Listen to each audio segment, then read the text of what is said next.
I have learned that perhaps I am training inadvertently to miss really, really fast.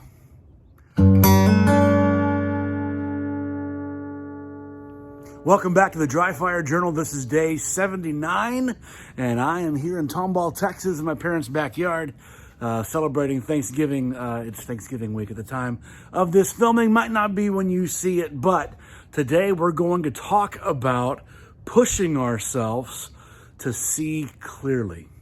Pushing ourselves to see clearly.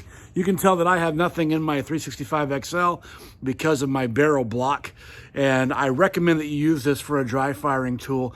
You're also going to see it's more than just a safety device, because we're going to use it today as we film ourselves, and we're going to use this as a measuring stick, so it's pretty cool. Also, if you haven't checked out Ready Up Gear, go to readyupgear.com. And this is a wonderful website that has all sorts of really cool stuff, from hearing protection to laser cartridges, to dry fire tools, to range accessories, backpacks, just about anything that you could need accessories-wise for your trip to the range. If you want to be ready for the up, go to readyupgear.com. The good news is when you enter in the code Redhawk, you get 15% off your entire order. So check that out. Today, what we're going to do is we're going to push ourselves to see. So I have a timer that is going to give me a beep and a par time. And on that beep, I've got a defeat concealment, and I am going to try to put my barrel block right here on my camera. Now, this gives me a very tiny thing to see. On my iPhone, I have a green dot right here that I'm constantly aiming at with my barrel block. And I can do that because the barrel block is in, and therefore it's safe.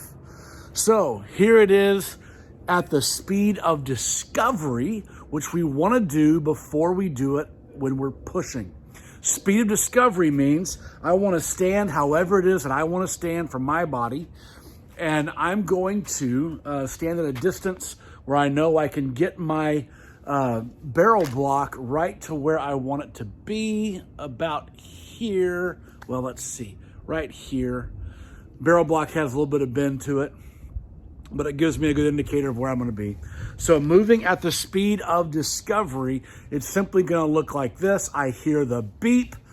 I defeat my concealment. I come out. My finger goes on trigger as my sights drop into place, and I press without moving my front sight like that.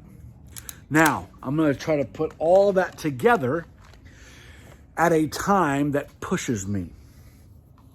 And you're going to hear a beep and a par, and I'm going to see if I can push and beat that.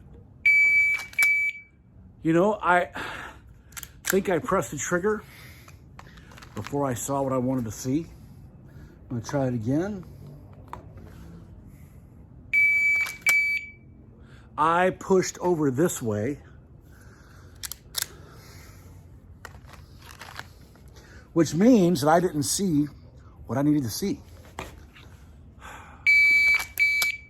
I was a little bit behind the beep, but I saw it. And here's why this is important. If we push ourselves on our par time and we push ourselves to see, not push ourselves to make the shot, but push ourselves to see, and we're able to really see it, that tells us that we are doing the right work. Let me try it one more time.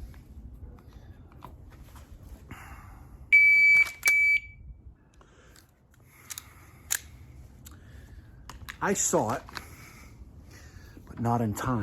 Oh, drop my timer. I'm going to try it one last time because I always try to end getting it right.